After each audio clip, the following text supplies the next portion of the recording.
ದಿನಾಂಕ 18/4/2025 ಹುಬ್ಬಳ್ಳಿಯ ಮಿನಿ ವಿಧಾನಸೌಧ ಎದುರಿಗೆ ಇರುವ ಕೃಷ್ಣ ಮಂದಿರದ ಕಲ್ಯಾಣ ಮಂಟಪದಲ್ಲಿ ಶ್ರೀ ವೀರರಾಣಿ ಕಿತ್ತೂರು ಚೆನ್ನಮ್ಮನ 200ನೇ ಜಯಂತ್ಯೋತ್ಸವ ಹಾಗೂ ವೀರರಾಣಿ ಅಬ್ಬಕ್ಕ ಅವರ 500ನೇ ಜಯಂತ್ಯೋತ್ಸವ ಮತ್ತು ದಿವಂಗತ ಕುಮಾರಿ ನೇಹಾ ಹಿರೇಮಠಿವಳ ವಾರ್ಷಿಕ ಶ್ರದ್ಧಾಂಜಲಿ ನ್ಯಾಯಕ್ಕಾಗಿ ಆಗ್ರಹಿಸಿ ಹಿಂದೂ ಹೆಣ್ಣು ಮಕ್ಕಳಿಗೆ ತ್ರಿಶೂಲ ದೀಕ್ಷೆ ಹಾಗೂ ಲವ್ ಜಿಹಾದ್ ಪುಸ್ತಕವನ್ನು ಶ್ರೀರಾಮಸೇನೆ ಮುಖ್ಯಸ್ಥ ಪ್ರಮೋದ್ ಮುತಾಲಿಕ್ ಅವರು ಬಿಡುಗಡೆಗೊಳಿಸಿ ನಮ್ಮ ಹುಬ್ಬಳ್ಳಿಯ ವರದಿಗಾರ ಬಸವರಾಜ್ ತೋಟಗೇರ್ ಅವರ ಜೊತೆ ಕಾರ್ಯಕ್ರಮದ ಉದ್ದೇಶದ ಕುರಿತು ತಮ್ಮ ಅಭಿಪ್ರಾಯ ಹಂಚಿಕೊಂಡರು.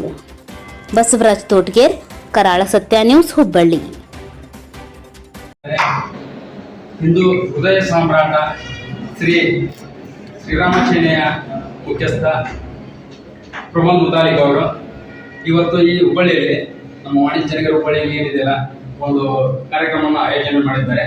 ಆ ಕಾರ್ಯಕ್ರಮದ ಕುರಿತು ಒಂದೆರಡು ಮಾತುಗಳನ್ನ ಅವರ ಬಾಯಿಂದಲೇ ನಾವು ಹೇಳ್ಬೇಕು. ಸರಿ, ನಮಸ್ಕಾರ. ಇವತ್ತು 1,000 ಮಹಿಳೆಯರಿಗೆ ತ್ರಿಶೂಲ ದೀಕ್ಷಾ, ಇದೊಂದು ಸಾಂಕೇತಿಕವಾದಂಥ ಒಂದು ತ್ರಿಶೂಲವನ್ನು ಕೊಟ್ಟು ಹಿಂದೂ ಮಹಿಳೆಯರಿಗೆ ಸುರಕ್ಷತೆ, ಧೈರ್ಯ, ಸ್ಥೈರ್ಯ ಕೊಡೋಗೋಸ್ಕರನೇ ಇದೊಂದು ಸಾಂಕೇತಿಕ ಕಾರ್ಯಕ್ರಮ. ಇವತ್ತು ಇಡೀ ದೇಶದಲ್ಲಿ ಲವ್ ಜಿಹಾದ್ ಅಂತನ್ನುವಂಥ ಈ ಪ್ರೀತಿ ಪ್ರೇಮ ಈ ಹೆಸರಿನಲ್ಲಿ ಮೋಸ, ಅತ್ಯಾಚಾರ, ಕೊಲೆ, ಬುರ್ಕಾ ಹಾಕುವುದು ಮತ್ತು ಗೋಮಾಂಸ ತಿನ್ನಿಸೋದು ನಮ್ಮ ಹಿಂದೂ ಸಂಸ್ಕೃತಿಯನ್ನು ವ್ಯವಸ್ಥಿತವಾಗಿ ನಾಶ ಮಾಡುವಂತ ದೊಡ್ಡ ಷಡ್ಯಂತ್ರ ಇದೆ. ಸೊ ಇದರ ವಿರುದ್ಧ ನಾವು ಕಳೆದ 20 ವರ್ಷದಿಂದ ನಿರಂತರವಾಗಿ ಹೋರಾಟವನ್ನು ಮಾಡ್ತಾ ಬಂದಿದ್ದೀವಿ.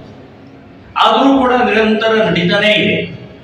ಹಾಗಾಗಿ ಮಹಿಳೆಯರಲ್ಲಿ ಜಾಗೃತಿ ಮೂಡಿಸೋಗೋಸ್ಕರ ಇವತ್ತು ರಾಣಿ ಅಬ್ಬಕ್ಕ ಅವರ 500ನೇ ವರ್ಷದ ಜಯಂತಿ, ಇನ್ನು ಕಿತ್ತೂರು ರಾಣಿ ಚೆನ್ನಮ್ಮನ 200ನೇ ವರ್ಷದ ಜಯಂತಿ. ಸೊ ಅವರಿಬ್ಬರು, ಒಬ್ಬರು ಪೋರ್ಚುಗೀಸರ ವಿರುದ್ಧ, ಇನ್ನೊಬ್ರು ಬ್ರಿಟಿಷರ ವಿರುದ್ಧ ಹೋರಾಟ ಮಾಡಿದಂತ ಇಬ್ಬರು ವೀರ ಮಹಿಳೆಯರ ಒಂದು ಸ್ಮರಣೆ ಮತ್ತು ನೇಹಾ ಹಿರೇಮಠ್ ಕೊಲೆ ಆಗಿ 1 ವರ್ಷ ಆಯಿತು.